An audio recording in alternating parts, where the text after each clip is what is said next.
দাইমি সালাত, সেইটার অনুসারী তো অবশ্যই হবেন। আপনি জেনে রাখেন, এই 5টা স্তম্ভের একটা স্তম্ভ যদি আপনি বাদ দিয়ে দেন, তাইলে নবীজির দিন থাকে না, মুহাম্মদী দিন থাকে না, মুহাম্মদ সাল্লাল্লাহু আলাইহি সাল্লামের ধর্ম থাকে না। আপনি বিজ্ঞ আলেমদেরকে জিজ্ঞেস করে দেখেন না, আপনার যেই পীরে বলে এই পীরকে আপনি প্রশ্ন করেন না, দেখেন না সদুত্তর দিতে পারে কিনা। কেমনি দিবেন? এই বিধান জারি আছে না।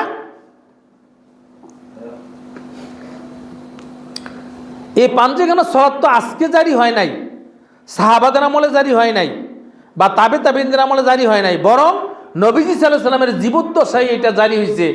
এবং নবীজি এই পাঞ্জেখানা সলাতের আগে হযরত বেলাল রাদিয়াল্লাহু তাআলা আনহু ওনাকে মসজিদের নববীতে প্রথম মুয়াজ্জিন হিসেবে নিযুক্ত করছেন। তাইলে ওই পাঞ্জেখানা সলাতের আগে আজান দেওয়া এটাও আর একটা রুকন, এটাও একটা মোস্ট ইম্পর্টেন্ট, অত্যন্ত গুরুত্বপূর্ণ একটা নিয়ম।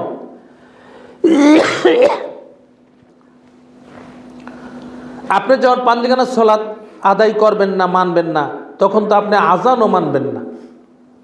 তাইলে আজানও তো ইসলামের অন্যতম একটি বিধান।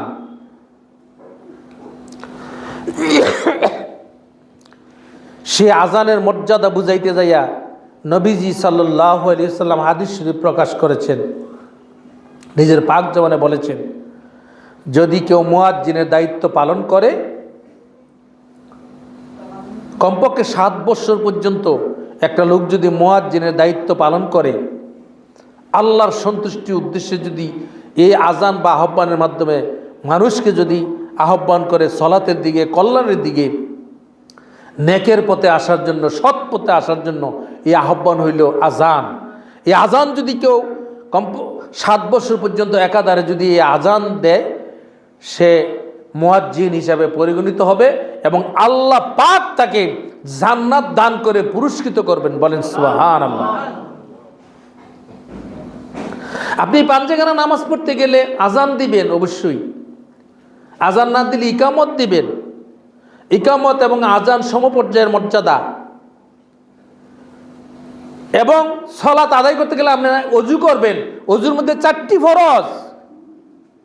আপনি যখন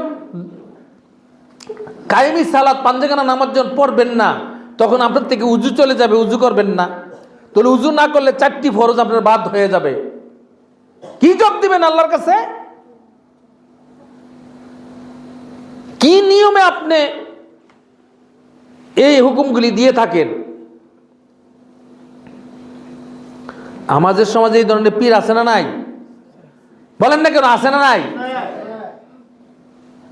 তারা বলে আমরা মারফত করি। আপনি মারফত করেন, ভালো কথা, একটি স্তম্ভ নিয়ে আছেন। শরীয়তের 4টি পথ। কয়টি পথ?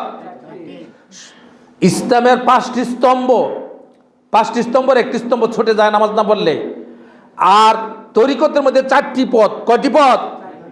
তরিকতপন্থীদের অবশ্যই 4টে মানতে হয়: শরীয়ত, তরিকত, হাকিকত, মারেফত। কয়টি? তাহলে আপনি মারফত লিয়ে আছেন, শরীয়ত কই? আপনার 2টি হাত, 2টি হাতের মধ্যে 5টি আঙ্গুল করে 10টি আঙ্গুল। আপনার বাম হাতের 3টে আঙ্গুল যদি কেটে দেওয়া হয়, আপনার কেমন লাগবে? খারাপ লাগবে। শুধু আপনি চলতেই তো পারবেন না। অনেক জায়গায় আপনি চলার গতি হারিয়ে ফেলবেন, কারণ বাম হাতের 5টি আঙ্গুল অত্যন্ত গুরুত্বপূর্ণ, ডান হাতের 5টি আঙ্গুলও কি অত্যন্ত গুরুত্বপূর্ণ। তাইলে আপনি আঙ্গুল কেটে দিলে যেমন অবস্থা, আপনি যে নামাজ বাদ দিয়েছেন পাঞ্জেখানা, এমন অবস্থা করছেন। আপনার কত বড় স্পর্ধা, আপনি কত বড় আবুল হেকাম আবু জাহেল হইছেন, কত বড় জ্ঞানী হইছেন। আপনি পাঞ্জেখানা নামাজ পড়া লাগবে না, বাতলাই দেন। আর আপনাকে অনুসরণ করে অসংখ্য মানুষ পথভ্রষ্ট হইতেছে, মুহাম্মদ সাল্লাল্লাহু আলাইহি ওয়াসাল্লামের দিনের থেকে দূরে চলে যাইতেছে। মুহাম্মদ সাল্লাল্লাহু আলাইহি ওয়াসাল্লাম পাঞ্জেখানা নামাজের জন্য মসজিদে নববী তৈরি করছেন। সর্বপ্রথম মসজিদে নববী তৈরি করার আগে তিনি মসজিদে কুবা তৈরি করছেন। সেখানে তিনি পাঞ্জেখানা সালাত আদায় করছেন এবং তিনি ধর্মপ্রচারের বিষয়গুলি ওই মসজিদ থেকে শুরু করছেন। সেই মসজিদ আজও সাক্ষী হয়ে আছে। ঠিক কিনা বলেন?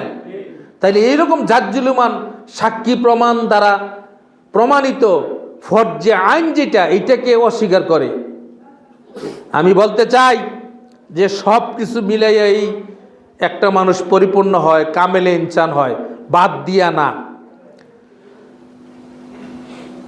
আমাদের মধ্যে অনেকে এমন আছে যে বাবার আদর্শ খুব ভালোভাবে মানে, মায়ের ভাতটাই দেয় না, মায়ের বাড়িতে বাড়ি করে দেয়, অথবা মার আদেশে করে 16 আনা মানে বাবারে ভাস পয়সা দিয়ে গুরুত্ব দেয় না।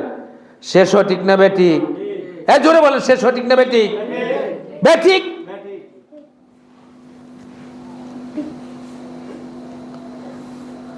রিদা রব্বি রিদা ললি, হ্যাঁ আরেকটা আমি ভুলে গেছি গা, কেমনে জানি, যেই ব্যক্তির প্রতি মাতা পিতা যেই সন্তানের প্রতি খুশি, আল্লাহ কি তার প্রতি খুশি। সুবহানাল্লাহ। কোরআন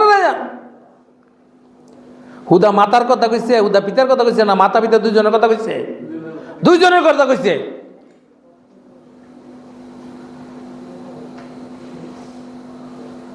যেই সন্তানের প্রতি বান্দার প্রতি তার মাতা পিতা খুশি, সেই বান্দার প্রতি কাটা খুশি? রব খুশি, আল্লাহ খুশি, রব্বুল আলামিন খুশি। রিদা রব্বি রিদা ললিদাইন।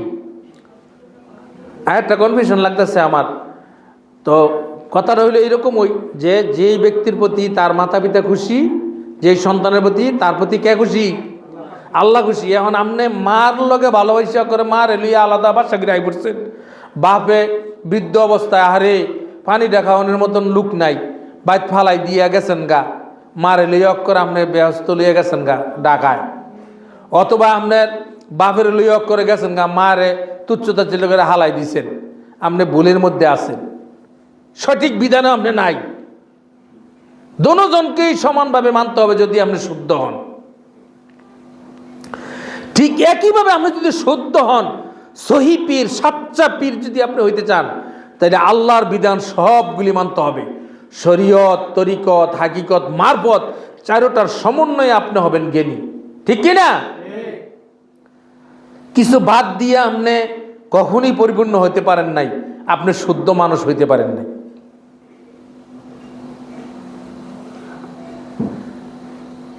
এই জন্য ওই পীর নিঃসন্দেহে তার শুদ্ধ নফস না, তার নফসের মধ্যে এখনো খন্নাস রয়ে গেছে। কি রয়ে গেছে? জোরে বলেন, কি রয়ে গেছে?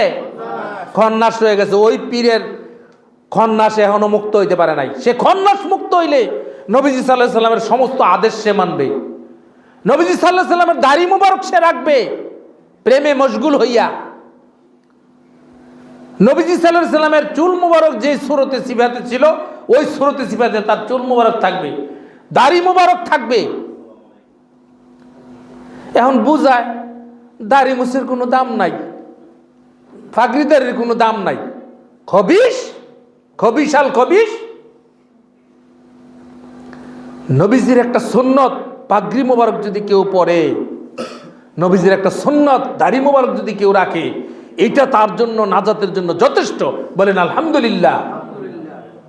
আর সেইটারে তুমি তুচ্ছতা ছিল মনে করিয়া, কোন সেন্সে, কোন বিধানে, কোন ভাবে তুমি এটি বাদ দাও? তোমার কত বড় স্পর্ধা! তুমি খন্নাস যুক্ত পীর, তুমি খন্নাস মুক্ত হইতে পারে নাই, এই জন্য তুমি নবীর অনেক আদর্শ তুমি বাদ দাও।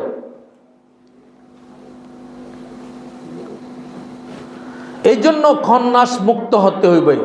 খন্নাস যুক্ত কোনো মানুষ কখনই মুমিন হইতে পারে না। আর খন্নাস যুক্ত বা খন্নাস মুক্ত কিনা কিভাবে বুঝবে?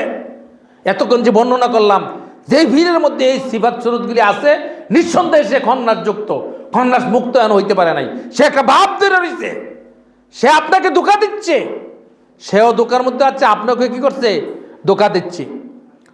ভাইয়েরা আমার, আমরা যারা হোমনা পাক দরবার শরীফে আসি, আল্লাহর কালাম যতটুকু জানছি, রাসূল সাল্লাল্লাহু আলাইহি সাল্লামের বিধান যতটুকু জানছি, দীর্ঘ 59 বছরের ভিতরে যতটুকু জানা মানা সম্ভব হয়েছে, সেই জ্ঞানের আলোকে, কোরআন হাদিসের জ্ঞানের আলোকে আধ্যাত্মিক চর্চা প্রায় 37 বছর যাবৎ করি। শরীয়ত, তরিকত, হাকিকত, মারফত এইগুলি চর্চা করি। কতটুকু শিখতে পারছি জানি না, কতটুকু অর্জন হয়েছে তাও বলা যাবে না, তবে চেষ্টা করছি, এখনো করতেছি।